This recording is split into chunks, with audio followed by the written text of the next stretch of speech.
Hey friends, welcome back to another episode of Theology and Raw. My guest today is Dr. Lainey Greer, who is the founder of Your Body Matters and creator of Understand Healthy and The Bible in Your Body. She is passionate about Christian theology and body stewardship and strives to give believers the tools they need to glorify God in their bodies. Dr. Greer holds a BS in exercise science from the University of Tennessee, a master's degree from Dallas Theological Seminary, and a Ph.D. in systematic theology from the Southern Baptist Theological Seminary. She's also written several books, including Embodied Holiness and Struggling with Body Image. I really enjoyed this conversation and learned a ton from Lainey. So please welcome to the show for the first time, the one and only Dr. Lainey Greer.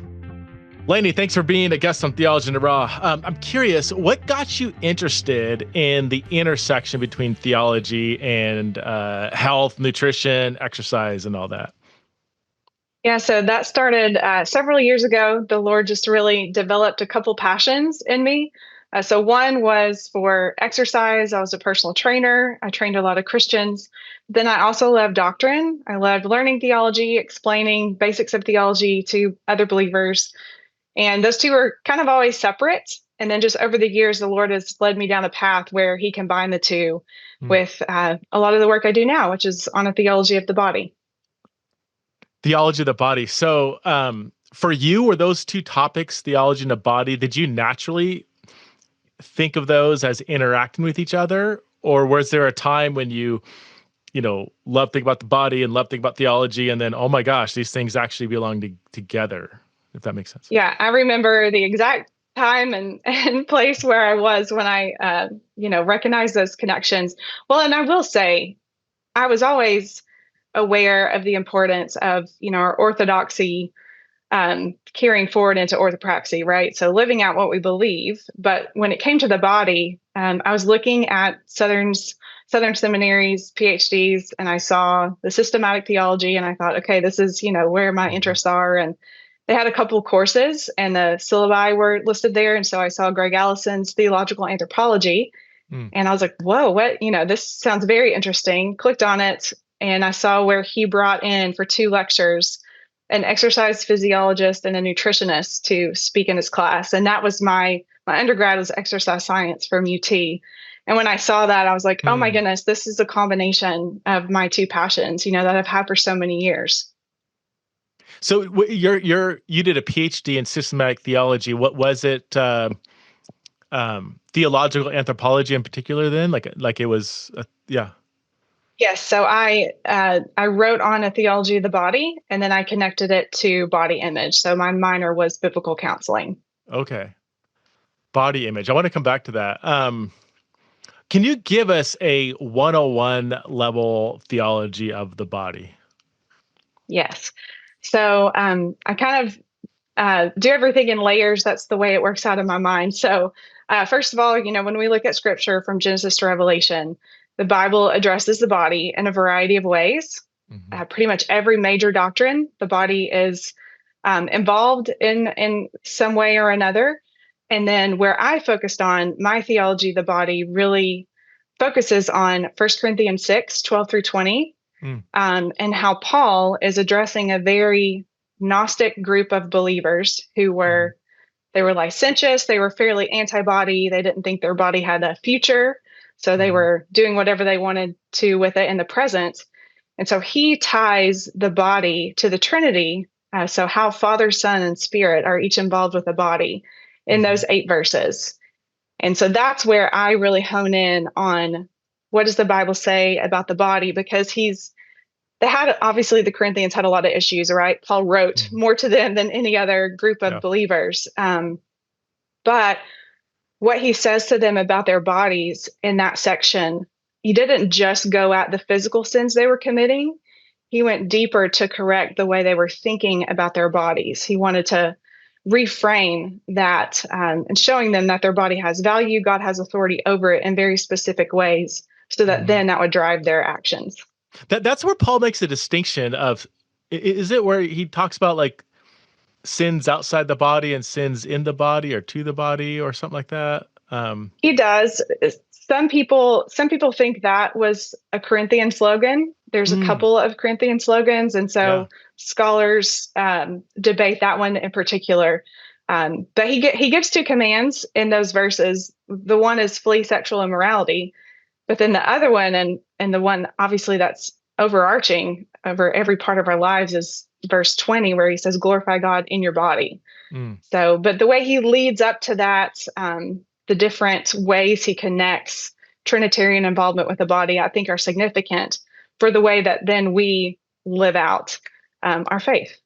What does that mean, glorify God in your body? Like, how else could you glorify God without a body? Like, or what's he like? Yeah, what's he getting at there? Well, so I think he gives us clues in other areas. And so when I mention those layers, this gets into the third and fourth layer of kind of my theology of the body. So when we think about, okay, this is an overarching command to glorify God in my body, chapter 6, a few chapters later in chapter 10, he specifies a little bit more. So he says, kind of repeats the command to honor the Lord in everything. And then he says, even in your eating and drinking. Mm. So he didn't have to say glorify God in your body. He didn't have to say honor God even in eating and drinking. He's specifying and going to that detail because of his audience. And so I Hmm. think the two ways that plays out in the Christian life, glorifying God in our body, is how we think about our bodies, which is our Hmm. body image, and then how we treat our bodies, which is body stewardship. So I kind of go Okay. from there with some very practical applications. Let's talk about body stewardship. What does that look like? Is it not eating too many, not going to McDonald's? Is it exercising? Is it um not smoking or drinking, or like what does that look like? Because I mean, a lot of things are like not healthy for us or whatever. Is it just a matter of moderation, or like what? I guess when is the line between not sinning and sinning, and how we take care of our bodies? Like when do we cross that line? Or is that maybe that's not even the right question to ask? I don't know. Well, there is a context for body stewardship within the church, which we can get to that in a minute. Hmm. But to answer that specific question about body stewardship, so I kind of say, believers, we don't want to live on the extremes. We don't want to idolize our bodies, Hmm. but we don't want to be completely apathetic and ignore our bodies and our health. Hmm. So where you're at on that spectrum in between those two things, that's between you and the Lord. We're Hmm. all in different places in life, different demands on our time. So for me to steward my body compared to, someone who has 8 kids and they're all under 12 years old, that's going to look different. Hmm. So how does it work out between you and the Lord? I think there are some guardrails. So I give 4 areas. I say, stewarding your body. I use the word appropriately too, because we haven't gotten to this yet, but I have a background with an eating disorder. I was anorexic for a time, I Hmm. overexercised. So I was engaging in some of these behaviors, but they were in an inappropriate way, and I was willfully choosing to harm my body. Hmm. Um, so the 4 areas I nail it down to are rest, stress management, exercise, and nutrition. and Hmm. and just paying attention to those basic 4 areas, I think, is really helpful for believers. And so what I do, given my background with exercise science, personal training, I try to make those things really practical. So God designed our bodies with limitations. Hmm. He is infinite, we're finite, we're not meant to be able to do everything. So we need to get adequate rest, and then we need to manage our stress. um, he designed our bodies to need certain nutrients. So we need to get macros and micros. We need carbs, fats, proteins, vitamins, minerals, and water. Hmm. And then the last one is he designed our bodies to improve with exercise. So, Hmm. that looks like some cardio, that looks like a little bit of weightlifting, looks like working on flexibility. But none of those things should we be obsessive about. And then on the flip side, we also, to glorify God in our bodies, shouldn't completely ignore those things Hmm. too. Can you open up those four categories a bit? Like, what does it look like to get the at, adequate amounts of rest? And I already forgot. So nutrition, rest, nutrition, exercise. What was the fourth one? Stress management. Stress management. Okay, so let's start with Mhm. rest. Like, what does that look like?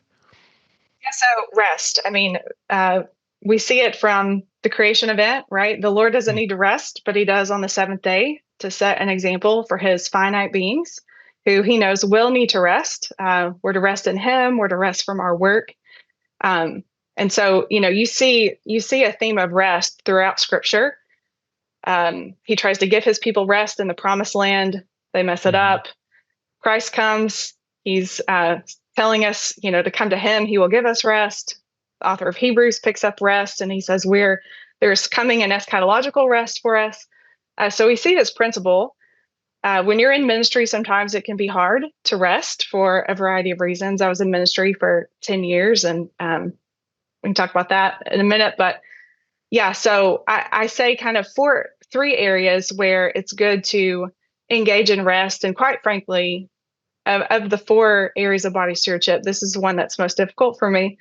But weekly, ideally, we have a day of rest or a portion of a day that we put away everything that's going to distract us, get with the Lord, get in his creation, enjoy his creation.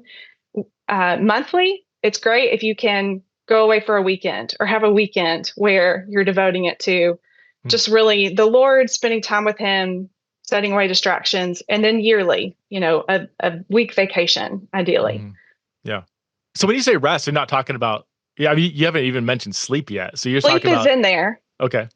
Yeah. Sleep is separate from rest. So we need 7 to 9 hours of sleep. Ideally. I do everything I can to get that, but most nights, sadly, I do not. So some people struggle with sleep. Even when we try to put away devices and have regular rhythms that help us. But yeah, sleep is separate from rest.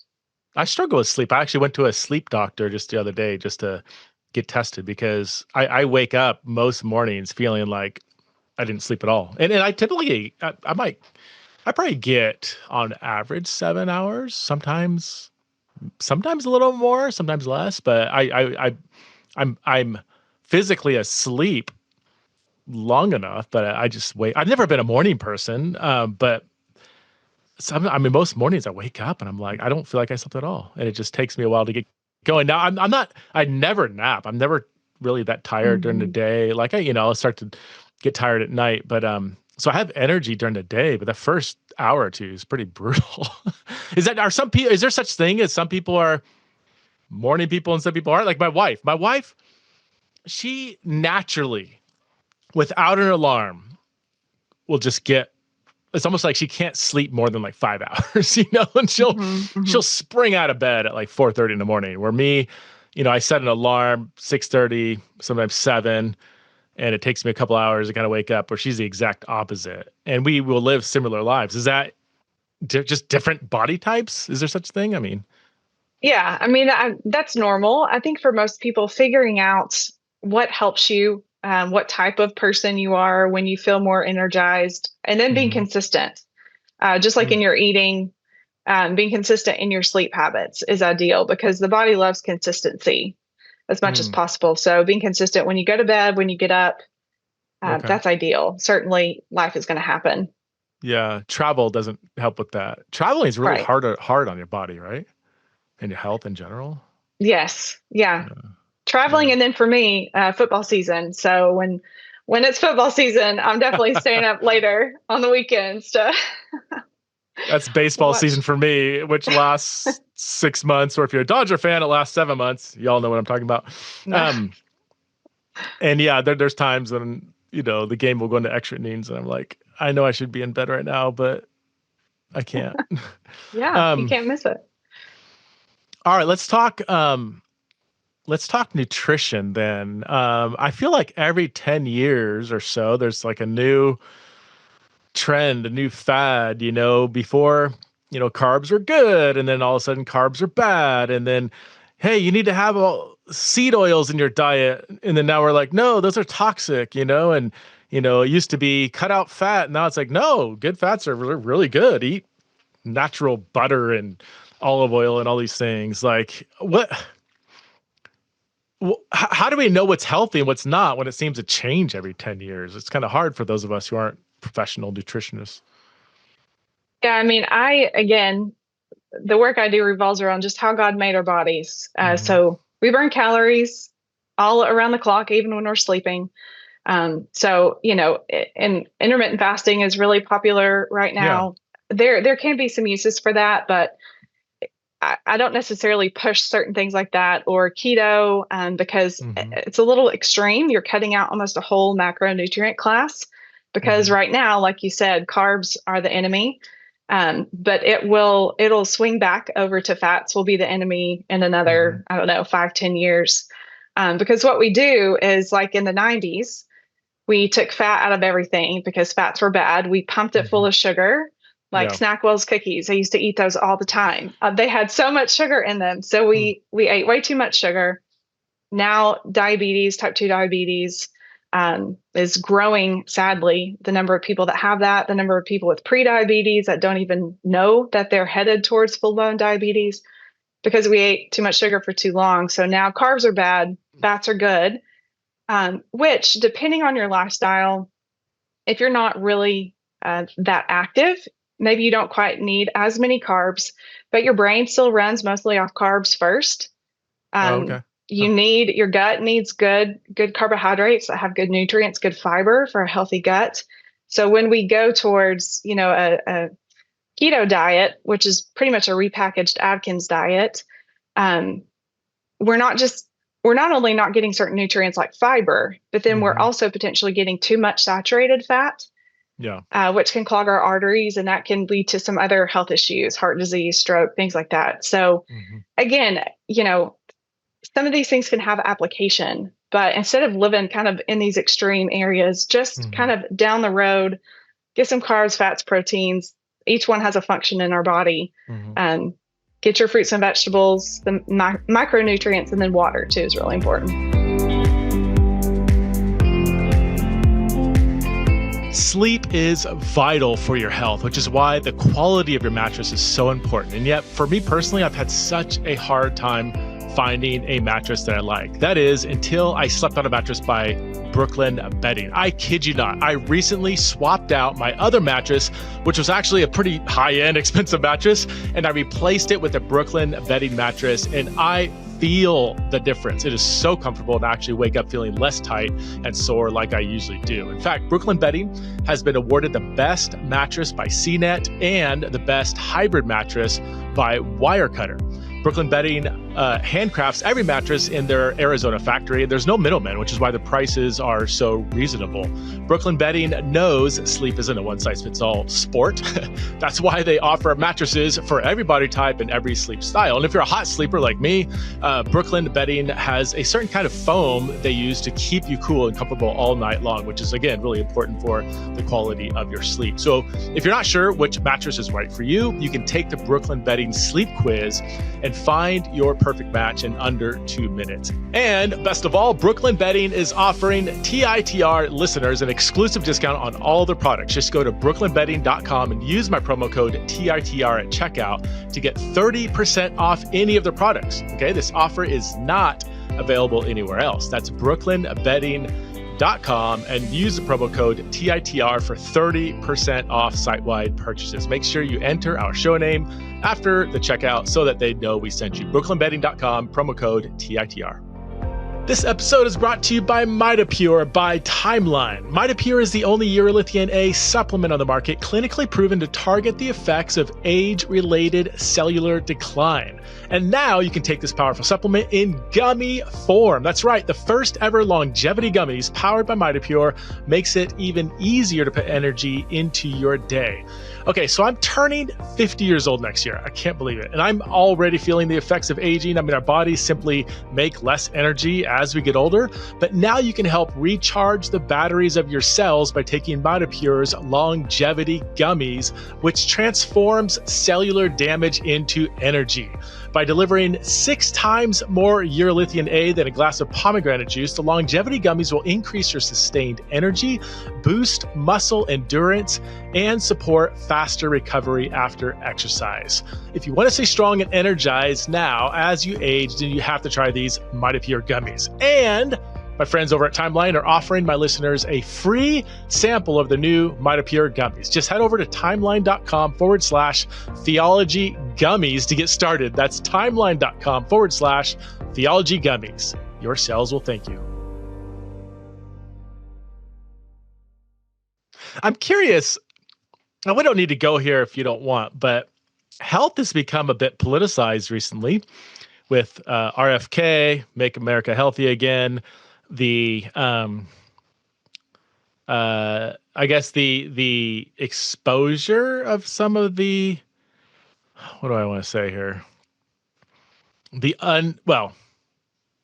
RFK once said, and I know he's such a controversial figure, so I'm not endorsing or critiquing. I'm just stating, he said there's nothing more profitable than an unhealthy kid. That our industry has kind of been formed around kind of medicalizing unhealthiness rather than getting at the root of the issue. Do you have any thoughts on that? Have you thought through the kind of broader cultural, political status of our health industry? Yeah.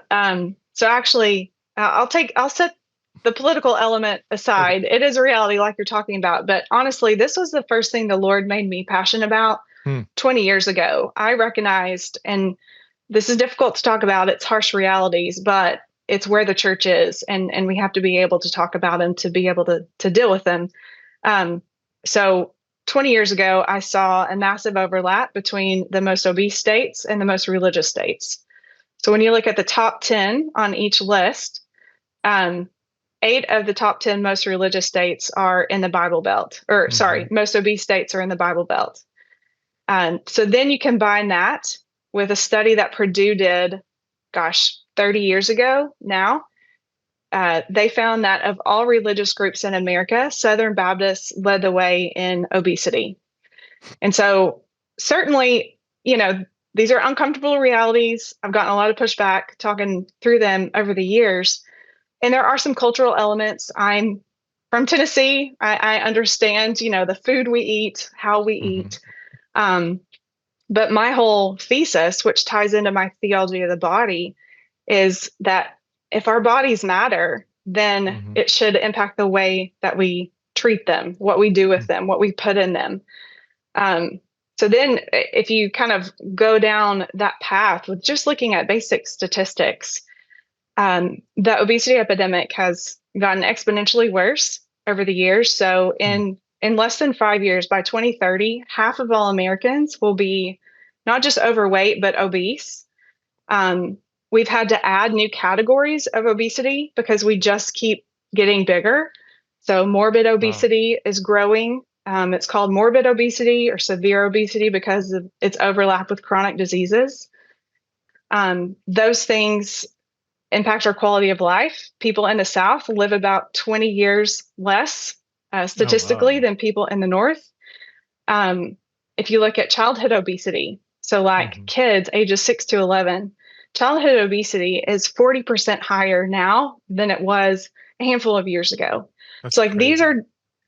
These are realities that are just getting worse and worse. And yes, while RFK is talking about them, in the country as a whole and has the Maha movement, Christians in a lot of ways are kind of at the forefront of that. And so this was the drum I've been banging for 20 years. And so as the Lord is allowed, now I have this theological backing to help believers understand these are the realities, but this is why we should care for our bodies. Yeah, sorry, that was a lot, but no. So is there a correlation between religion and unhealthiness, or is it just? You kind of mentioned it in passing that like there is a cultural element of just the foods that are popular in some southern states are oftentimes not very healthy. Why is it just because these states also happen to have high percentages of Christians, or is there some correlation between religion? Is it too many potlucks or after church? Or it's multifaceted. There are some studies that would definitely show a correlation. And so what I say is, Christians today, we don't necessarily have a biblical view of the body, and it's for a variety of reasons. And one of the things is, I get a new body, so I can do whatever I want with my body now. Or that's not necessarily the correct way to think about it. Or it's, taking Paul. Well, Paul says exercise is only of some value, so I don't need to worry about that. So it can be over spiritualizing our Christian lives to a degree where the soul is up here, spiritual things are here, and the body and physical things are down here. So just like, that's what the Corinthians were doing. It may have looked slightly different, but that's why I tie everything back to, your body matters. God has authority over it. You can't just treat it as you want. So it should affect every area of our life. Something I thought of recently is, like, during biblical times, or I would say in the pre-industrial age, and even in the post-industrial age in many other countries, like, people didn't need to go out of the way to exercise, right? They weren't sitting in front of a desk. They weren't, walking less than 2,000 steps a day. They were out active. Like, their lifestyle just necessitated moving around all day long, and exercising was just, it wasn't exercising, it was just living, right? But now we live in a world, especially in the post-industrial West, where if we don't go out of our way to exercise, we're not going to be healthy at all. In fact, our bodies are, going to atrophy. Is that like, you don't need to have a lot of verses commanding exercise in the Bible, because it was just how you lived, right? Is that right? Mm-hmm. Is that true? No, it's true. Yeah, I get into this in my book, Embodied Holiness, because our lifestyles, for all the reasons you just mentioned, they're just different. And I think in some ways, whether or not it's conscious, we take that as a license to not engage in things that can benefit our physical health, which at the end of the day, our physical health is what is going to support our ability to do ministry. So if we're not caring for ourselves and we have levels of stress that weren't there, right, in biblical times, that's also not going to go well.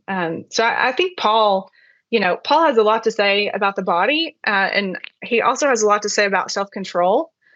Self-control is a way that I think Christians live out these areas of body stewardship. We don't pull up our bootstraps and think, oh, I got to grit my teeth and make myself get out and walk or eat better.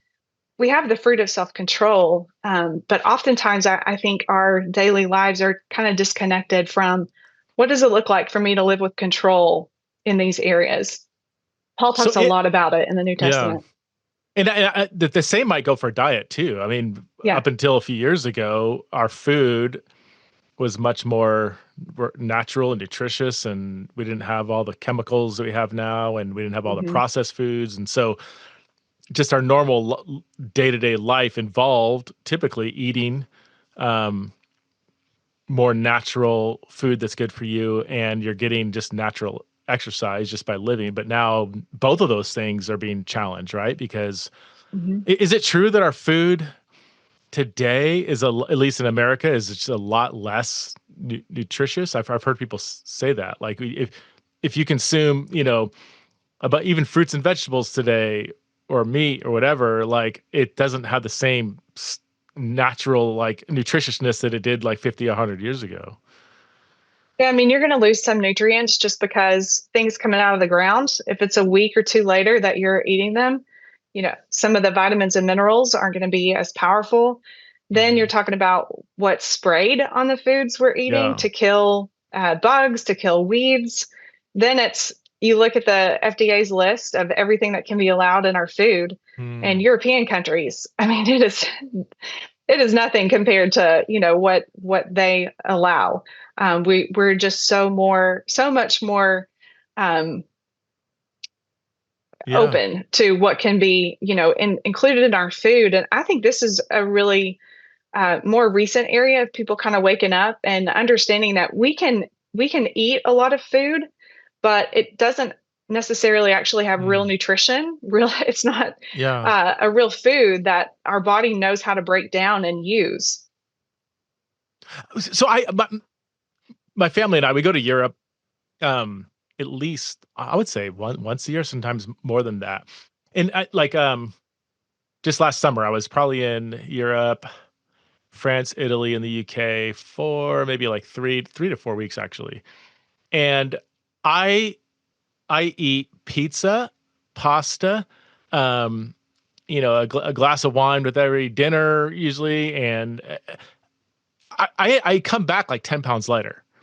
Yeah. It's crazy. I mean, I'm moving around more, I'm walking around more, but the food, Mhm. I can eat, pizza or bread. When we go to France, we're eating bread and cheese like twice a Mhm. day, and Mhm. I don't feel. I feel like it's not nearly as heavy. Is that because of the ingredients are just more natural? There's a lot fewer ingredients that are allowed. I did read somewhere that like in America or like in Europe, I think they allow like 700 ingredients, whereas America allows like 10,000 or something like that. I don't quote me on those exact numbers, but it's Yeah. exactly what you're saying. Mhm. Yeah.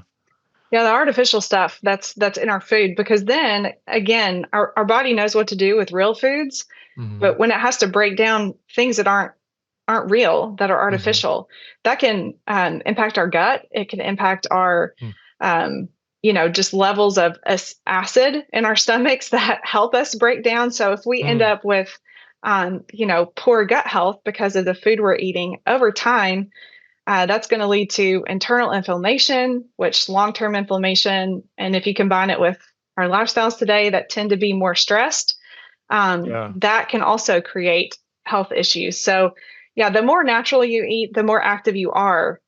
Hmm. That's how God created our bodies. Yeah. So it doesn't have to, body stewardship doesn't have to look just one way. We Hmm. should just be aware of how our lifestyles are today and what we have a tendency to do, and just maybe hold that up to, am I paying attention to these areas Mm. where I could be glorifying God in my body? So do you see diet and exercise, especially if it's not coming in your natural routine of life, as like a spiritual discipline? So I think because, well, one, I would say I stay away from the word diet just because it's Okay. got a lot of different meanings to people. Sure. So really, what does it mean to be healthy? I Hmm. think is a spiritual discipline because we're embodied. So spiritual and physical disciplines, I think, can go together. Hmm. I mean, when Paul tells us to present our body to the Lord, which is our spiritual act of worship, Paul uses language of embodiment a lot. Mm. So separating the two can lead us again to elevate spiritual things, which should take precedence, right? Godliness has value in all things. Um, but if it takes precedence to the point where we're devaluing the body and physical things, that's where it can Mhm. get problematic. Mm. So if we see it as, this is how God designed me, I'm a soul and a body, embodied being. I don't need to do this. Yeah. I need to pay attention to both. So give us some basic 101 nutrition do's and don'ts. Like what are for people that I know a lot of people are kind of paying attention to health these days, but maybe for those who don't really know, like where should people start? What are some things they should absolutely be doing and things they should absolutely not be doing? Food Yeah, like so diet wise. real foods, like we've said, we need fiber. That's why eating good quality carbohydrates are good. We need fiber for gut health. So that's important. Not eating a ton of sugar. I was Hmm. looking the other day, so we really don't need any added sugar, but experts recommend no more than 25 grams of added sugar a day, which is about 6 teaspoons, which is still a lot. We don't need any, but they did, throw that number out there. The average American eats 88 teaspoons a day of sugar. 88. 88. Oh my god! And 88. when you say sugar, that's like the bun of a hamburger. This isn't like candy Right. bars or like Right. dumping white scoops of white sugar on your cereal. This is just cereal, really, right? I mean, it's Yeah, absolutely. So sugar adds up in a lot of ways. Um, but yeah, so over time, your body can process that to a degree. The more muscle mass you have, it may be able to process excess sugar. Mhm. But at some point, it's usually about 10 years, your body's not going to be able to process that much sugar. and you're going to develop type 2 diabetes. So the less sugar we eat, the better. Getting in steps. So ideally, 8,000 steps a day, 10,000 steps would be great.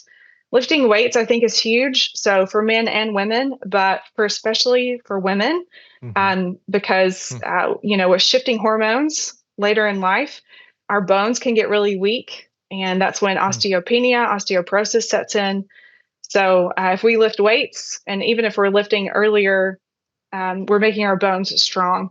And so lifting weights is huge. And that's what really changes your body composition more than just doing cardio.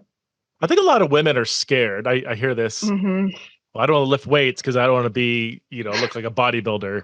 And I want to say, first of all, the women that look like that are probably on something. And second of all, you would have to lift a ton of weights and consume a ton of protein to start to get really like super muscular, where it's like, oh man, I don't want to look like that, right? I mean, absolutely, yeah. Just in my years of training, women, they don't want to do weight training, and guys, they don't want to do cardio. Yeah. so both, again, the extremes, we don't want to live there. Our heart's a muscle. We need cardiovascular activity. But for women, yes, unless they're taking testosterone, steroids, spending hours and hours in the day and eating a ton of calories, because to gain muscle, you've got to eat. They're just physiologically, it's not possible for them to walk around like Arnold Schwarzenegger. Yeah.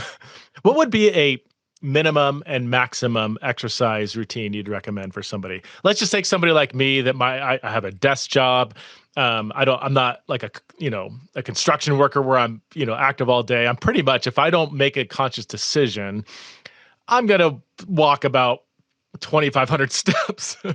So somebody that's like me, I'm 49, and I need to actually have an exercise plan. What would be the kind of minimum and maximum that would look like for you? That's a great question. I think it's going to look different for everybody. So do what works for you where you are right now. The American Heart Association, I'll give you their recommendation. So they say, on average, we need 150 minutes a week of cardiovascular activity. So 150, you can break it up however you want, 5 days a week, 30 minutes, whatever. Or you can cut it in half if you do a little bit more vigorous intensity. So some kind of cardio to where you're not able to carry on like a sustained conversation. So it could be interval training, going back and forth between, a little bit easier to a little bit more working. You're getting your heart rate up, you're sweating. So that's cardio. Then with weight training, they recommend 2 to 3 days a week of lifting weights. And again, that can break down in a variety of ways. Total body, you can do upper lower splits, just depending on your goals, the time you have. Real quick, that's in addition to, right?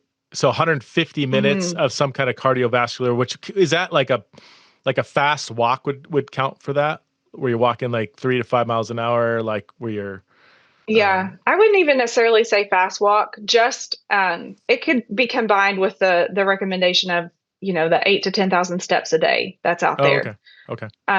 Ideally, more is great, especially if you have a sedentary job or something like that. But if you're just hitting, I think I mentioned before, I try to take it in 10-minute spurts because I'm at my desk a lot, at my computer working. So I know that if I walk for 10 minutes, I'm hitting about 1,000 steps. And if I break that down throughout my day, I'm getting around the activity that I should. Okay. Or that is best. And what would too much look like? That's a great question. I again, that's going to be for the individual. For me, I know that when I start thinking too much, when I am more concerned about getting in my exercise than I am other things, and I am spending time with the Lord, because as I said, I did have an eating disorder. I did over exercise. So I know it can become obsessive for me, maybe a little bit easier than somebody else who doesn't struggle in that way.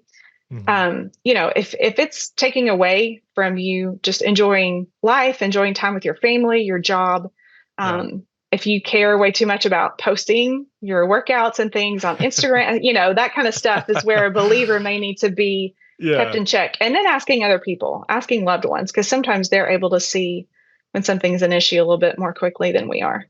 beyond just idolizing the exercise or where it's interrupting your normal life, is it physically unhealthy to, I mean, I know it's physically unhealthy to probably overexercise, but Mhm. what does that look like? Like if somebody's going to the gym, say 2 hours a day, 6 days a week, would you say that's actually probably not healthy for you unless you're like a 21-year-old college athlete or something like that?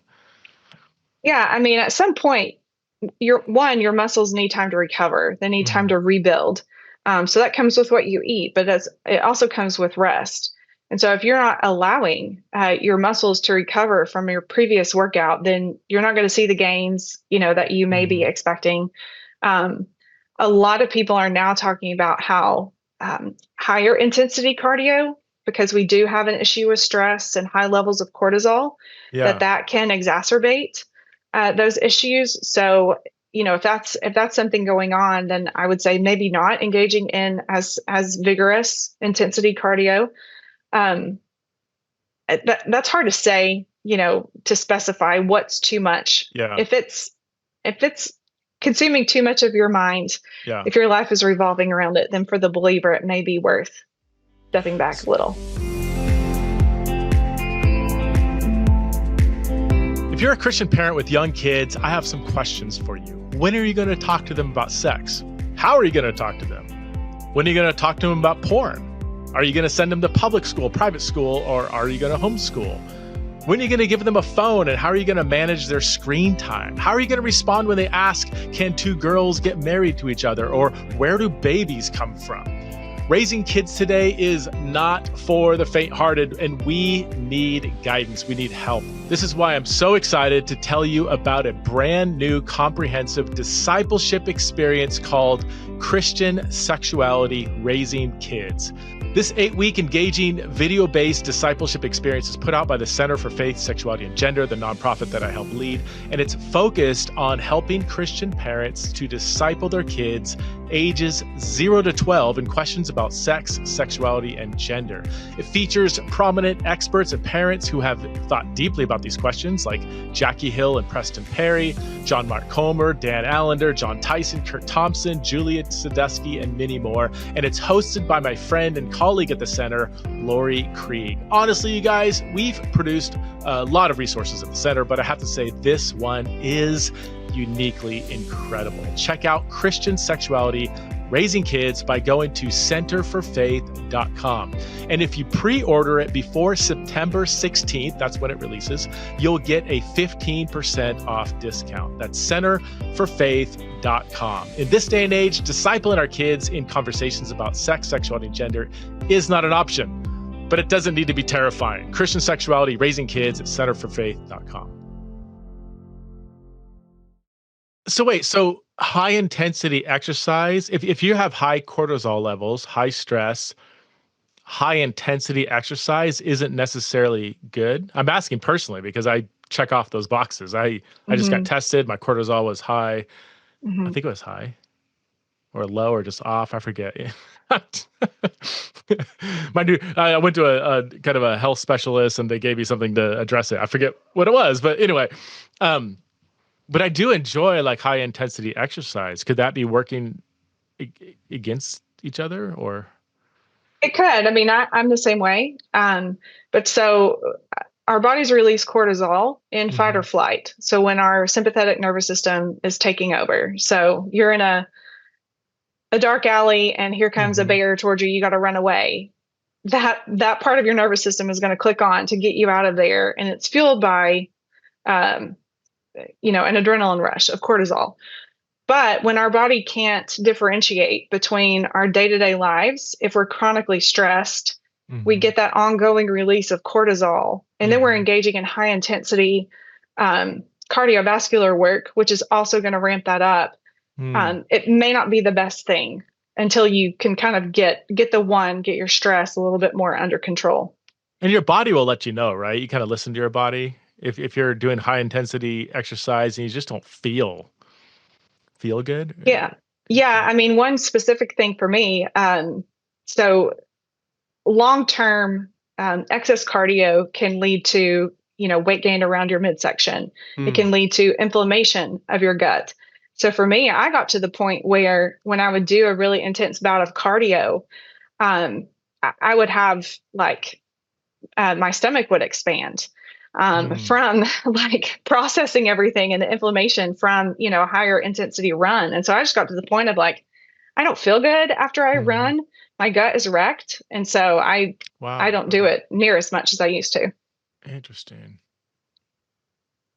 Let's flip the coin around, because health, exercise, diet, and nutrition, these can become idols. They can become good things turned into bad things. Can we go back to your eating disorder? I mean, you've mentioned it a Yeah, few times, sure. so it sounds like you're fine talking about it. Yeah. What led to that, and how did you? I assume you recovered from it.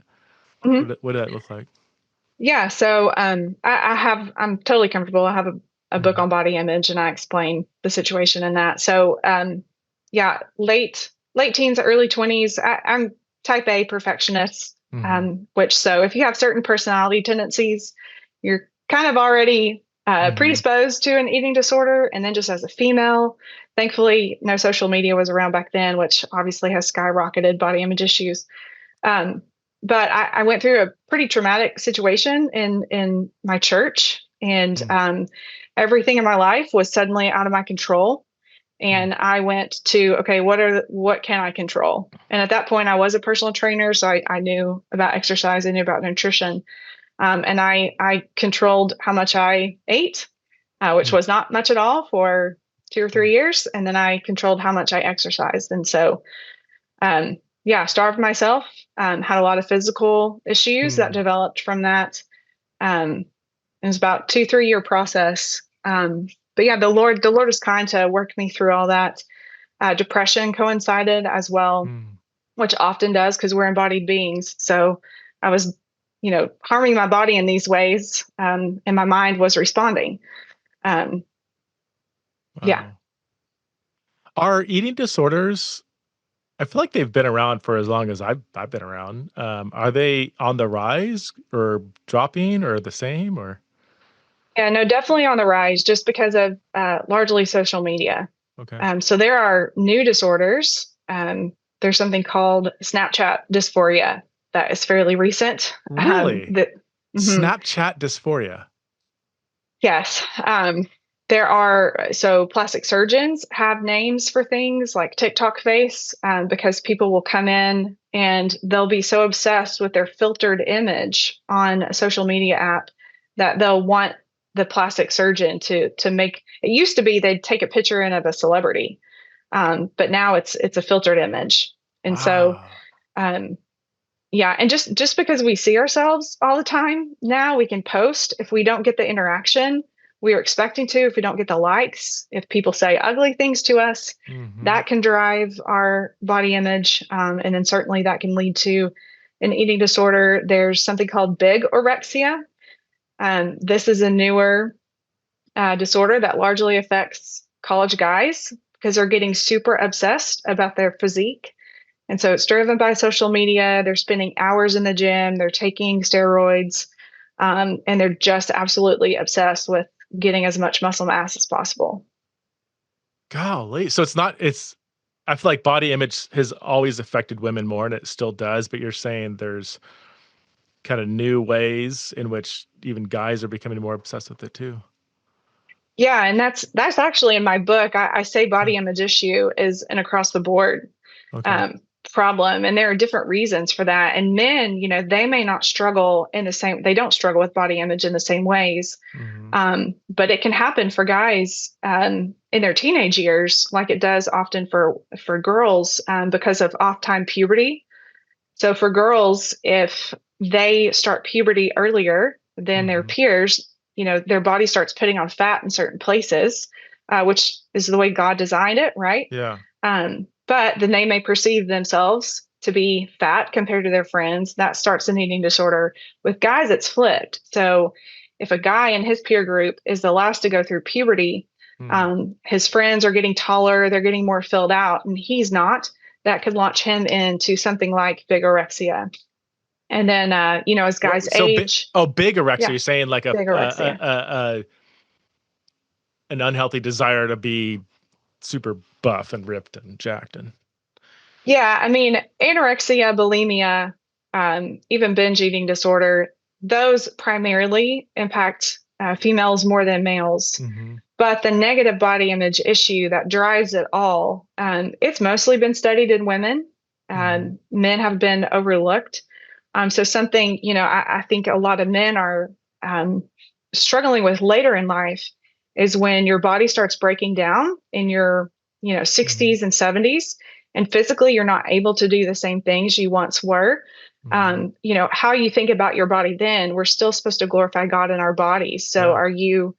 um, are you being super negative in your thinking about what your body now can't do compared to when you were younger?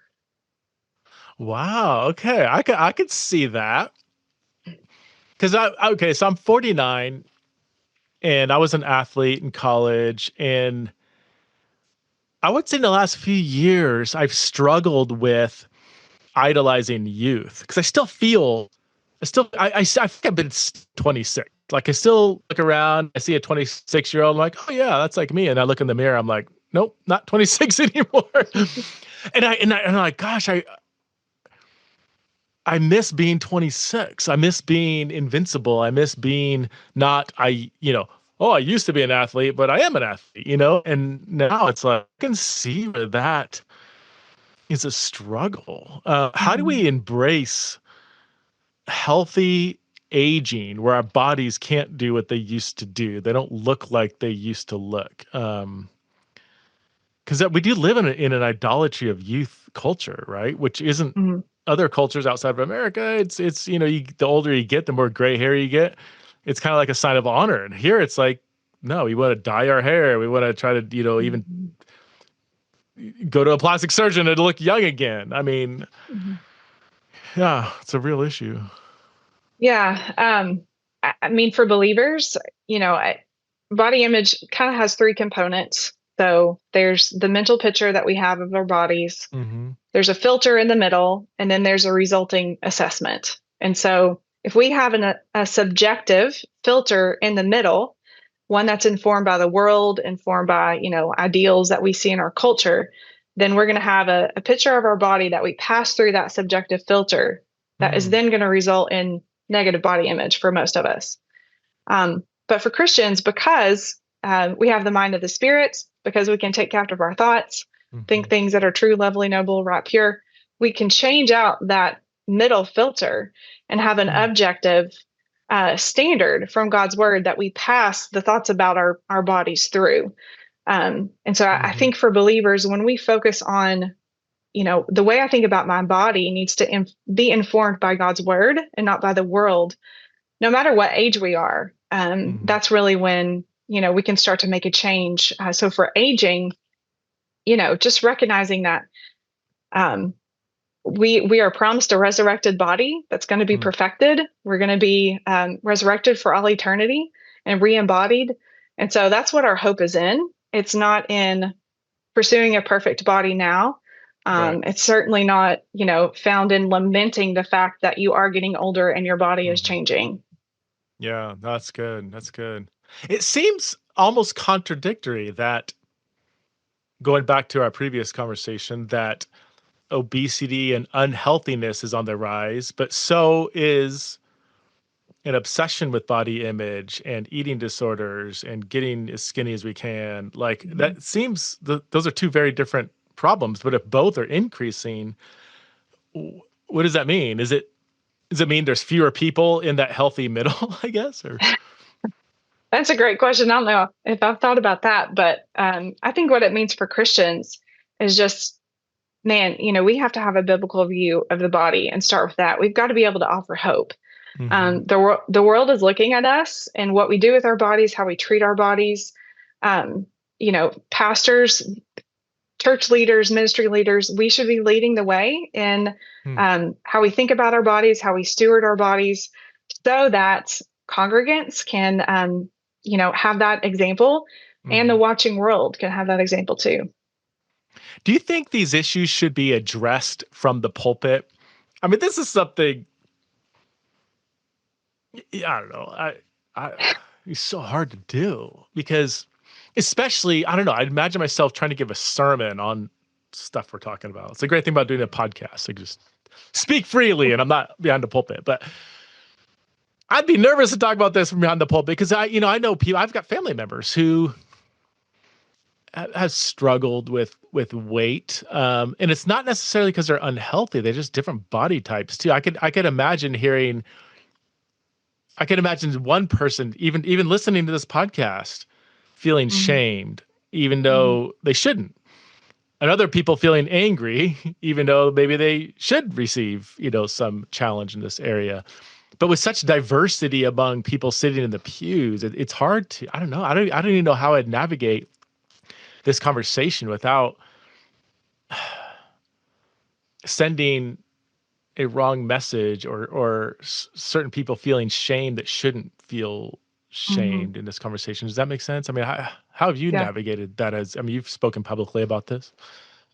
Yeah, I mean, I can set those things up front. I can say that. Okay. And usually I give examples of how I haven't treated my body well over the years. First, I've had to learn a lot of things the Okay. hard way. We've not even talked about ministry burnout. Yeah. I was super burnt out in ministry, Mm. wasn't caring for myself the way I should, wasn't just being anorexic and over exercising, but so I start there to kind Mhm. of say I'm not, coming for anybody. This is something that we all need to think about. But these are kind of the signs where you can look around and see maybe as a church, maybe we're not stewarding our bodies and thinking about them, caring for them the way that we could. Mhm. And that's going to land on people differently.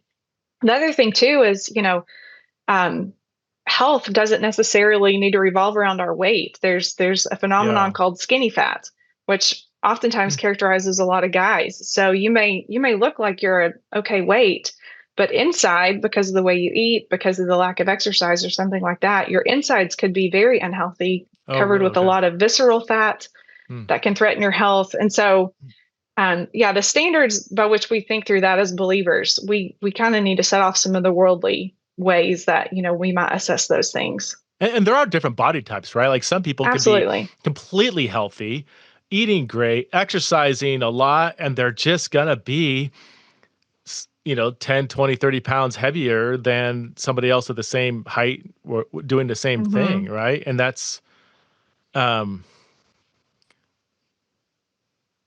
yeah, I don't know. I wouldn't want somebody that is just not as thin as the next person feeling like, oh, I need to look like that person. That they may be, you know, is there such thing as being like a healthy overweight but not obese, or Yeah, is absolutely. yeah, okay, Yeah, and the way that we have to measure that, the BMI standard, your body yeah, mass index, that's not helpful. If oh you have more really, muscle mass, you could be yeah, considered overweight or even obese. So really, it just comes back to it's not a number on a scale. It's kind hmm, of all those areas of, am I caring for myself and how I rest? Am I getting regular activity? Am I hmm, eating decent nutrition? Not am I obsessed, but am I paying hmm, attention to these areas? Because health is it's fully orbed. It's not just one thing. right, It involves family history, a lot of hmm. different areas. And stress affects unhealthy weight gain, right? Oh, absolutely. Yeah. Stress. How does that work? Yeah. So, long-term chronic stress can create a lot of issues physically. So, psychologically, you may have something going on that's causing stress. Your body is trying to deal with it, trying to suppress it as much as it can, but physiologically, that's only going to last so long. Hmm. So I'll use myself as an example. Um, I worked 10 years at a church in Knoxville before the PhD, and 5 years in, I had high blood pressure. And Hmm. so I was 25. I was a personal trainer. I ate well. I Wow. exercised. I was like, I have to go on high blood pressure medicine. Well, fast forward 5 years later, when I'm leaving to go get the PhD, I got out of that job, and guess what? I didn't need anymore. I didn't need my high blood pressure medication. Oh Um, wow. and so many things can be based on our environment, not necessarily, what we're putting in our bodies or not putting in our bodies. Um, Stress overlaps with chronic disease. So like I developed high blood pressure. Long-term chronic stress can lead to high cholesterol. It can create, things that are laying down the tracks for heart disease. So then when you combine our tendency to be chronically stressed as believers, if you look at, burnout that happens in the church and church leadership, and you combine that with, the weight issues that statistically we have, it's concerning, for our longevity, for sure. That's good. Well, Lainey, thank you so much for the work you're doing and for sharing on Theology in Raw. This has been a fascinating conversation for me, at least. I know I especially the older I get, I've been trying to pay more and more attention to all the things you're talking about. And I love, and I totally agree with seeing all these things through a lens, not of, I don't know, idolatry or vanity, but seeing it through a lens of theology. And again, that can become an idol for sure, but we also need to care for our bodies for theological reasons. So thank you so much for the work you're doing. Thanks for being a guest on Theology in Raw. Yeah, thanks so much for having me.